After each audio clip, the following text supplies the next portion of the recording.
አሁን ያለንበት ዘመን በቀላሉ በስልካችን ብቻ አንድ ቁልፍ ነክተን ያለምንም ማስያዣ ብድር የምናገኝበት የቴክኖሎጂ ነፃነት ቢኖርም ነገር ግን ብዙዎች የማያስተውሉት እጅግ አደገኛ የሆነ ድብቅ ወጥመድ ብዙ ሰው አያስተውለውም።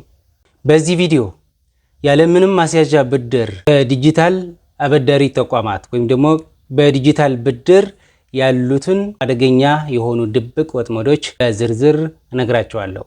ቪዲዮውን ላይክ አድርጉት፣ እንዲሁም ለቻናላችን አዲስ ከሆናችሁ ሰብስክራይብ እያደረጋችሁ እስከ ቪዲዮ መጨረሻ አብራችሁን ቆዩ።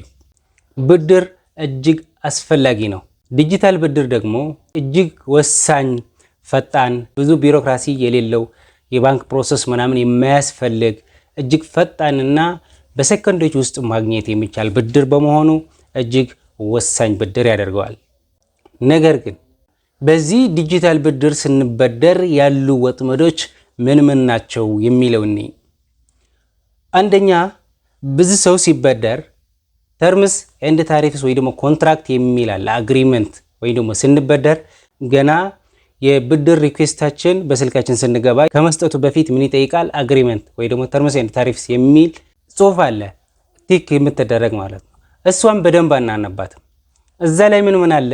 ወለድ የሚገልጽ አለ። ከወለድ በተጨማሪ ብድሩ በሰዓቱ ካልተከፈለ ቅጣት አለ። እንዲሁም የተለያዩ እንደየድርጅቱ የራሳቸው የሆነ የአግሪመንት ፎርማት አለ። እሱ በደንብ አንብበን አይደለም እየተበደርን ያለ ነው። ሁለተኛ ምንድነው? የብድሩ ዓላማ ነው። ብድር ስንበደር ማየት ያለብን ነገር ምንድነው? ስንበደር ለአስቸኳይ ነገር ብቻ መሆን መቻል አለበት። አስቸኳይ አስፈላጊ የሆኑ ነገሮች ብቻ ማለት ነው። ለሕክምና ሊሆን ይችላል። ድንገት ብትታመሙና ብር ባይኖራችሁ እንደ መፍትሄ በጣም መፍትሄ ነው። በጤና ጉዳይ ምንም ድርድር የለም። በእርግጥ ፈጣን መፍትሄ ይሰጣል። እንዲሁም የሆነ ቦታ ሄዳችሁ ሩቅ ቦታ ሄዳችሁ ወይ ባንክ የሌለበት ወይ የሆነ አካውንታችሁ ላይ ብር በሌለበት ሰዓት የሆነ ድንገት አደጋ ቢደርሳችሁ ያ አስቸኳይ ብድር እጅግ አስፈላጊ ነው። ነገር ግን አንገብጋቢ ላልሆኑ ጉዳዮች የምንበደር ከሆነ አደጋ ውስጥ እንገባለን። ተርምስ ኤንድ ታሪፍስ የሚለው በደንብ ወለዱ፣ ወጪው፣ የብድሩ ወጪ በደንብ አናላይዝ ሳናደርግ መበደር፣ አስቸኳይ ላልሆኑ ወይ ደግሞ አንገብጋቢ ላልሆኑ ነገሮች መበደር በጣም አደገኛ ያደርገዋል። ሶስተኛ፣ የምንከፍልበት እርግጠኛ ሳንሆን መበደር።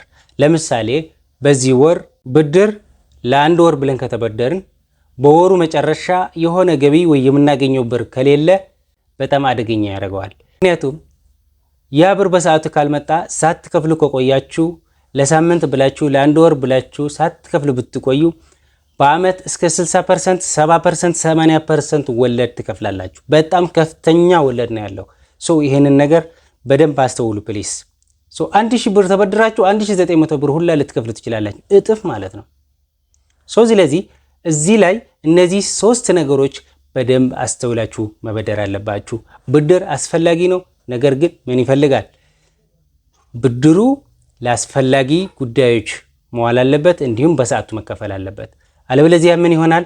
ክሬዲት ሂስትሪያችሁ ይበላሻል። የብድር ታሪካችሁ በጣም ይበላሻል። ያ ተበላሸ ማለት እናንተ በቀላሉ ሌላ ጊዜ ከተለያዩ አበዳሪ ተቋማት ብድር ብትጠይቁ ኦልሬዲ ብላክ ሊስት ትገባላችሁ። ባለፈው ለምሳሌ የቴሌብርና ዳሽን ባንክ ያወጡት መግለጫ አይታችኋል። ወደ ህግ እናመራለን እያሉ ነው፣ ወደ ፍርድ ቤት እንሄዳለን ብለዋል። ለምን? በቀላሉ እንደ ቀልድ ተበድረው ለመክፈል የተቸገረ ብዙ ሰው ስላለ ማለት ነው። በመሰረቱ በቴሌብርም በሌሎችም አበዳሪ ተቋማት የምናገኘው ብድር እጅግ በጣም ውስን ነው፣ እዚህ ግባ የማይባል ነው። እንዳልኳችሁ አንዳንድ አስፈላጊ በሚሆንበት ሰዓት ለተፈለጉ ነገሮች የሆነ አንገብጋቢ ጉዳይ አጋጥሞን ለመፍታት ካልሆነ በስተቀር ብዙም አስፈላጊ አይደለም። ነገር ግን ብድር የማንጠቀምበት ከሆነ እጅግ ጥንቃቄ የተሞላበት መሆን አለበት። እናንተስ ከዲጂታል መልክ ተበድራችሁ ያጋጠማችሁ ነገር አለ? እስኪ ሐሳባችሁ ኮሜንት ላይ ያጋሩኝ።